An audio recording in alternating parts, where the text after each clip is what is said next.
جی حافظ احسان صاحب، میں نے آپ کے کچھ آرٹیکلز پڑھے ہیں، آپ کہتے ہیں جی پاکستان کے مسائل کا حل جو ہے وہ آئین اور قانون کی بالادستی ہے. یہ بتائیں کہ یہ جو اس وقت لاہور ہائی کورٹ میں ہو رہا ہے یہ آئین اور قانون کے مطابق ہو رہا ہے؟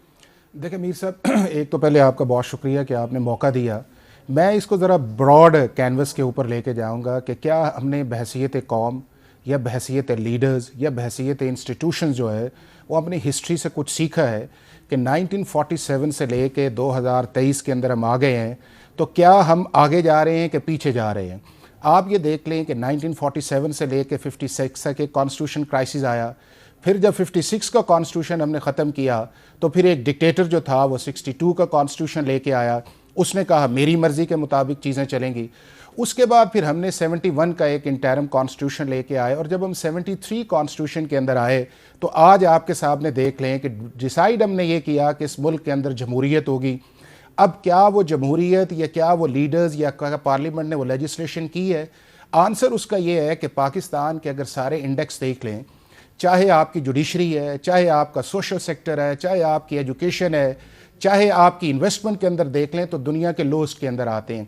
یہ جو ساری چیزیں اب آپ کو آ رہی ہیں یہ سارا وہ ریفلیکشن اس سارے سسٹم کا ہے کہ جو سسٹم ڈس فنکشنل ہو چکا ہے، سسٹم ڈلیور نہیں کر رہا، اور اس کے اندر اب ہم سارے اپنی مسلز کو شو کر کے اس کانسٹیٹیوشنل ڈومیننسی کے اوپر جانا چاہتے ہیں. اس وقت لاہور ہائی کورٹ میں کون مسل شو کر رہا ہے؟ اس وقت پولیٹیکل پارٹی شو کر رہی ہے نا جی.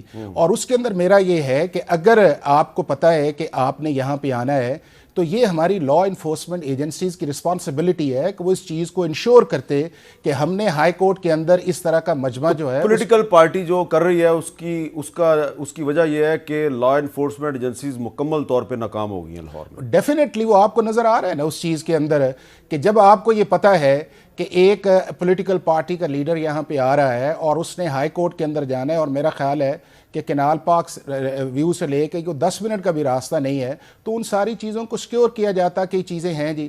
لیکن لا انفورسمنٹ ایجنسیز نے بھی کام کیا. پھر اس سارے کی ایک پولیٹیکل ہسٹری ہے جس کی طرف آپ نے اشارہ کیا.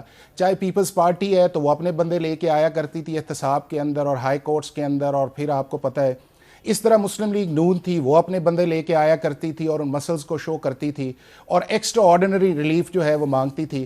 ہم نے بہت سارے اپنے کانسٹیٹیوشنل ایشوز کو پولیٹیکل ایشوز کے اندر کنورٹ کیا ہے، جس کا ریزلٹ اس کے اندر یہ نکلا ہے کہ پولیٹیکل انسٹیبلٹی بھی جاری ہے، ہماری اکانومی بھی بیٹھ گئی ہے، اور 236 ملین پاپولیشن کا آپ ملک ہو، اور آپ کے اندر یہ نوبت اس چیز کے اندر آ گئے کہ آپ کے منسٹرز بھی اب ڈیفالٹ کی بات کرتے ہیں. آپ کو IMF اپنی کنڈیشنز پہ لے کے چلتا ہے. آپ کا جو جوڈیشل سسٹم ہے اس کی بنیاد کے اوپر اگر ریکوڈک والا ایگریمنٹ آئے تو وہ کہتے ہیں کہ پہلے ہم جو کہتے ہیں اس کے مطابق ٹرمز اینڈ کنڈیشنز کے اندر انڈورسمنٹ کرے. تو یہ ساری چیزیں ہیں، اس کو اب دیکھنے کا وقت آ گیا ہے. ایک براڈ پکچر سے ہمیں سامنے کون آنا دیکھے گا چاہیے. اس کو؟ اس کے اندر 3 مین پلیئرز ہیں کہ جو امپورٹنٹ ہیں اس چیز کے اندر، اور ان 3 پلیئرز جتنی دیر نہیں ملیں گے پاکستان اب آگے نہیں بڑھ سکتا. بنیادی وجہ یہ ہے کہ ان 3 پلیئرز ہی اب آپس میں پولیٹیکل نام ذرا جلدی نہیں رہا. ایک یہ ہے کہ پاکستان کی اسٹیبلشمنٹ کے 2 حصے ہیں، ایک پاکستان کی فوج ہے اور دوسرا پاکستان کی جوڈیشری ہے، اور تیسرا اس ملک کا مین جو ہے وہ پاکستان کی پولیٹیکل پارٹیز ہیں. انہیں اب کسی نتیجے پہ آ کے بیٹھنا چلیں، چاہیے. یہ کوئی نئی بات نہیں آپ کر رہے.